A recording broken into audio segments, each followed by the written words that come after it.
ఒక యోగా గురువు అంతర్జాతీయ కంపెనీలకు వణుకు పుట్టించాడు.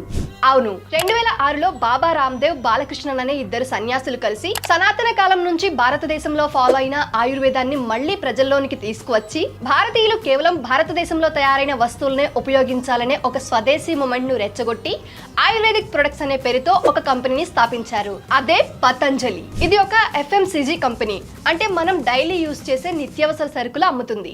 2006లో బైద్యనాథ్, హందర్ద్ ఈ రెండు కంపెనీలు మాత్రమే ఆయుర్వేదిక్ మెడిసిన్ బిజినెస్ చేస్తున్నాయి. అలాగే హిందుస్థాన్ యూనిలివర్, ITC, డాబర్ వంటి కంపెనీలు FMCG బిజినెస్ చేస్తున్నాయి. కానీ FMCG లో ఆయుర్వేదం కలిపి బిజినెస్ చేసే కంపెనీలు పెద్దగా లేవు. దాన్ని బేస్ చేసుకొని మనం డైలీ యూజ్ చేసే products, soap, tooth paste, shampoos ని ఆయుర్వేద ఇంగ్రీడియంట్స్ యూజ్ చేసి తయారు చేయడం ప్రారంభించారు. అలా 2006లో ఒక చిన్న కంపెనీగా స్టార్ట్ అయిన పతంజలి 2023 నాటికి హిందుస్థాన్ యూనిలివర్, నెస్లే లాంటి ఫారిన్ కంపెనీస్ తో పోటీ పడుతూ 45,000 కోట్ల రూపాయల కంపెనీగా ఈ భారతీయ కంపెనీ ఎదిగింది. అంతేకాదు, ఇండియా మొత్తంలో 47,000 రీటైల్ స్టోర్స్ తో పాటు ఆన్లైన్ బిజినెస్ కూడా చేస్తుంది. ఆయన పేరు విన్నా, ఆయన ఫోటో చూసినా అందరికీ గుర్తొచ్చేది యోగా మాత్రమే కాదు, ఆయుర్వేదం, హెల్తీ లైఫ్ కూడా గుర్తొస్తాయి. అలా ప్రజల్లో ఆయనకున్న పాపులారిటీతో డైరెక్ట్ గా రామ్దేవ్ బాబానే పతంజలి ప్రొడక్ట్స్ ను ప్రమోట్ చేయటం వల్ల 2006లో కంపెనీ నేమ్ కూడా రిజిస్టర్ చేయడానికి డబ్బులు లేని ఈ కంపెనీ 2017 నాటికి ఏడాదికి దాదాపు 10,000 కోట్ల టర్న్ ఓవర్ చేస్తూ